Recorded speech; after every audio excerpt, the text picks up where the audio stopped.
Hello everyone, this video might go up a bit later than usual tonight. My bad, I just want to get this video out. The PlayStation 5 is my favourite current generation console. It's way above Xbox, I just love PlayStation. That is unless you count the Switch, which is pretty much past gen. It's like a grandpa of consoles right now. I don't know how hard it's still running.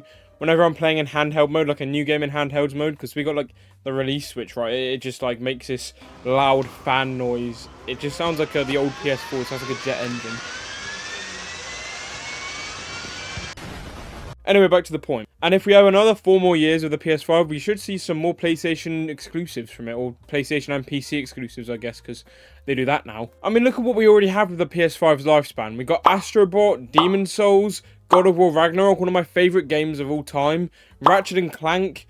And although a lot of these games are on PC too, they're still made by PlayStation and Sony, so I count them as PlayStation games. And if we look further into the future, we got Death Stranding coming out next year, like probably early next year, which I'm pretty excited for. Like, I mean, Death Stranding 1 was a bit of a bore sometimes, but Death Stranding 2, I'm sure they would have improved on that and innovated on that. And as well as these talks about GTA 6 being some sort of PlayStation 5 exclusive for a bit of time before it releases on everything else, I don't know how true that is. I saw that the other day somewhere.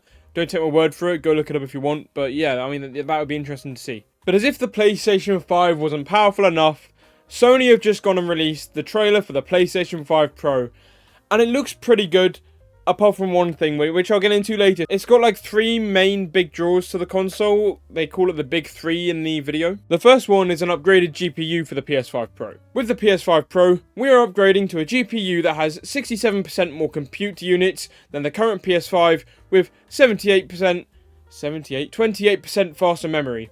Overall, this enables up to 45% faster rendering for gameplay, making the experience much smoother. Now, although I don't know what half of that means, I know what the kind of like rendering means, and I think that means it's just going to be faster and feel a lot smoother playing games. It's going to lag less. So that's overall a big upgrade for the PlayStation 5. Then you got advanced ray tracing. I mean, what do I have to say? Ray tracing's pretty good. It makes stuff look really, aesthetic, really nice. Ray tracing, you already know what that is, and I'll put it up on the screen if you don't.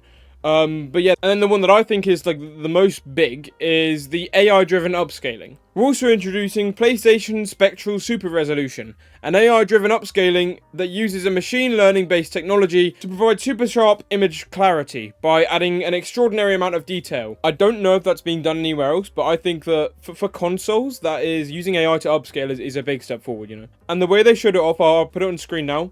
The way they showed it off was, it made it look really advanced. How, like, the AI sees the pixels and it combines the pixels together or makes more pixels, something along those lines, to make a better image quality. It just sounds insane. PSSR analyzes the game images pixel by pixel and can add an extraordinary amount of detail, which boosts the effective resolution of the games. Now, another big draw for some people, not really me, is that they're getting rid of performance mode and fidelity mode. Now, if you don't already know, these two modes essentially prioritize either frame rate or resolution, with fidelity mode giving you 30 FPS but better graphics, and performance mode giving you 60 FPS but worse graphics. I personally go performance mode, and I only really do this because I don't really notice a graphical change in either of them, but I do with the frames per second, so I just kind of, I want smooth the gameplay. And again, this doesn't really matter to me that they're scrapping the performance mode and fidelity mode, but it will to a lot of people. And they're also saying that some of the games on PS5 will be updated to match this performance mode and fidelity mode being scrapped. For example, Demon Souls, God of War Ragnarok, Last of Us Part 2, Spider-Man 2, Dragon's Dogma 2, all the 2s for some reason. And that's just to name a few, honestly, there's loads more. Assassin's Creed Shadows is on there. That game's going to be great. And as well, older games on the PS4 and games that are on the PS5 that aren't getting the update will make use of the big 3 that we spoke about earlier. It'll also be compatible with all the accessories that the PS5 is compatible with, like controllers. I don't really know what other accessories there are for PS5, but the controllers obviously same compatibility. But the big, very silly part about this whole thing is that it's going to cost a hefty £700 or $6.99.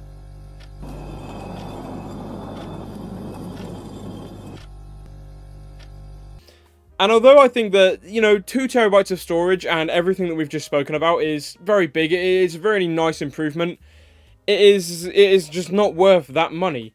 You look at PS5 Slims on Argos or something, it's £480. And I know it's got all these upgrades and stuff, but in the grand scheme of things, it's the same console.